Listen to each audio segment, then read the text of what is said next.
Bismillahirrahmanirrahim. Assalamualaikum warahmatullahi wabarakatuh. Pertama-tama atas nama cinta dan kasih sayang, segala puja dan puji syukur kehadirat Allah Subhanahu wa taala. Dialah sang pemilik cinta yang sesungguhnya, dialah yang telah menciptakan langit dan bulan kala senja, taburan bintang di malam yang indah. Tanpa pula kita kirimkan sekuntum mawar merah yang wanginya semerbak mewangi kepada junjungan kita Nabiullah Muhammad SAW sebagai uswatun hasanah bagi kita semua. Pun materi yang akan saya paparkan ialah tentang perencanaan partisipatif dari mata kuliah studi pembangunan masyarakat. Faktor perencanaan pembangunan. Perencanaan pembangunan kerap ditengarai sebagai titik signifikan bagi keberhasilan pembangunan nasional di Indonesia. Dikatakan signifikan karena perencanaan akan membawa pada suatu pilihan berhasil atau tidaknya pencapaian tujuan pembangunan. Adapun Sliwanti 2005 menegaskan perencanaan yang baik akan sangat bergantung pada beberapa faktor, di antaranya kualitas substansi rencana itu sendiri. Hal ini akan sangat terkait dengan isi rencana tersebut yang mempertimbangkan banyak hal, seperti antara lain kebutuhan masyarakat yang mendesak, arah kebijakan pembangunan nasional, perkembangan dunia ke depan atau globalisasi, dampak demokratisasi dan desentralisasi, serta kemampuan sumber daya yang dimiliki mekanisme atau proses perencanaan rencana seperti pelaksanaan dialog dan konsultasi publik dengan masyarakat, lembaga perwakilan rakyat (LSM), partai politik, tokoh masyarakat, serta instansi pemerintah baik pusat maupun di daerah. Pelaksanaan rencana yaitu tindakan nyata atau konkret yang berada di dalam masyarakat untuk melaksanakan program tersebut secara konsisten. Termasuk di dalamnya dukungan ketersediaan anggaran dan profesionalisme pelaksana rencana. Nah, pentingnya perencanaan partisipatif, pengembangan dan pemberdayaan masyarakat melibatkan perencanaan, pengembangan berbagai aktivitas program yang bertujuan untuk meningkatkan taraf hidup atau kesejahteraan sosial masyarakat. Membangun masyarakat dan memberdayakan rakyat dapat dilakukan melalui penetapan sebuah program atau proyek pembangunan yang perumusannya dilakukan melalui perencanaan program. Perencanaan adalah sebuah proses yang penting dan menentukan keberhasilan suatu program atau tindakan. Nah, perencanaan pada hakikatnya merupakan usaha secara sadar, terorganisasi, dan terus-menerus dilakukan guna memilih alternatif yang terbaik dari sejumlah alternatif yang untuk mencapai tujuan tertentu. Nah, perencanaan adalah sebagai kegiatan ilmiah yang melibatkan pengolahan data, fakta, dan situasi yang ditujukan untuk mencari jalan keluar dan memecahkan masalah. Setiap perencanaan partisipatif disusun mengikuti tahapan atau siklus tertentu. Nah, secara garis besar dirumuskan menjadi 5 tahap. Yang pertama itu identifikasi masalah dan needs assessment. Identifikasi masalah sangat erat kaitannya dengan asesmen kebutuhan atau penilaian kebutuhan need assessment. Kebutuhan dapat didefinisikan sebagai kekurangan yang mendorong masyarakat untuk mengatasinya.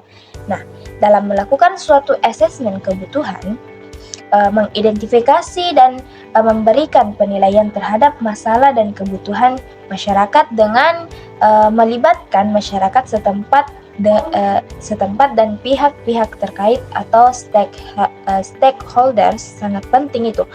Jenis-jenis informasi yang digunakan dalam penilaian kebutuhan needs assessment sebagai berikut, yang mana profil masyarakat yang meliputi karakteristik demografi masyarakat seperti struktur usia, etnis atau agama, daerah asal penduduk, lamanya tinggal, dan sebagainya. Nah, profil kehidupan masyarakat yang meliputi data tentang keadaan atau kejadian suatu masalah serta pola-pola kependudukan.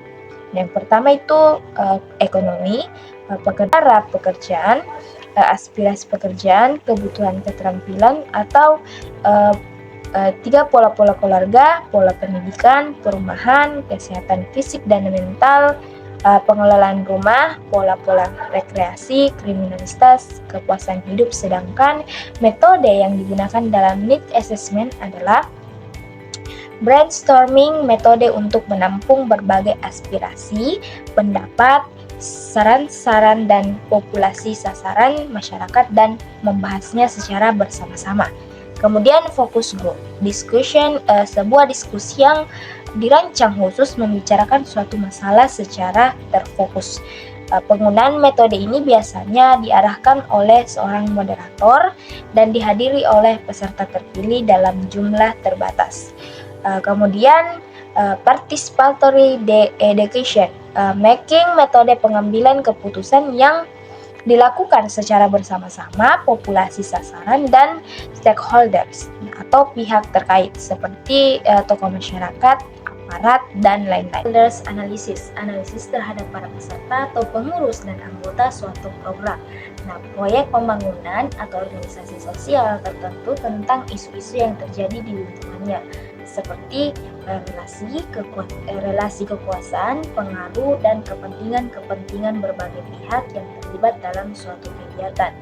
Kemudian beneficiary assessment, pengidentifikasian masalah sosial yang melibatkan konsultasi secara sistematis dengan para penerima pelayanan sosial.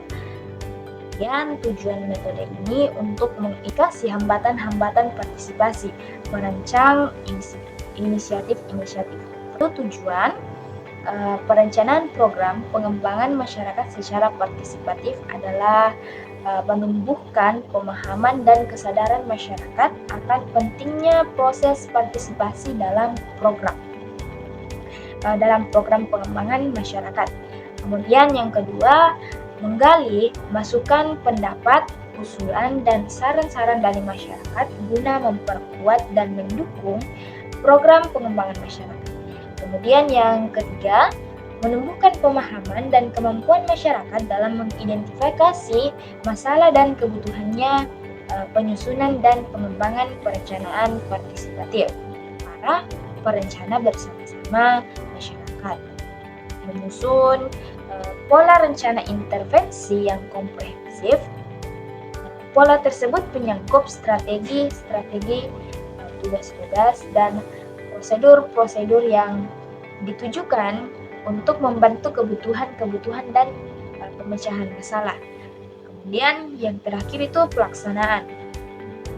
Sebaik apapun program itu dibuat adalah sangat bergantung pada bagaimana program tersebut diaplikasikan dalam berbagai kegiatan nyata.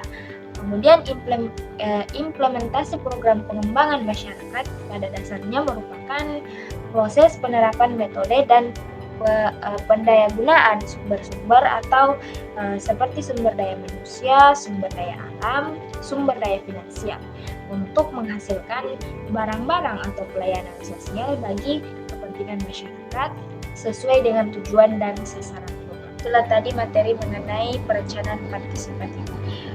Kurang dan lebihnya mohon dimaafkan. Saya akhiri dengan ucapan kasih sayang tanpa kekuatan adalah kelemahan, kekuatan tanpa kasih sayang adalah kezaliman. Wabillahi taufiq wal hidayah. Wassalamualaikum warahmatullahi wabarakatuh.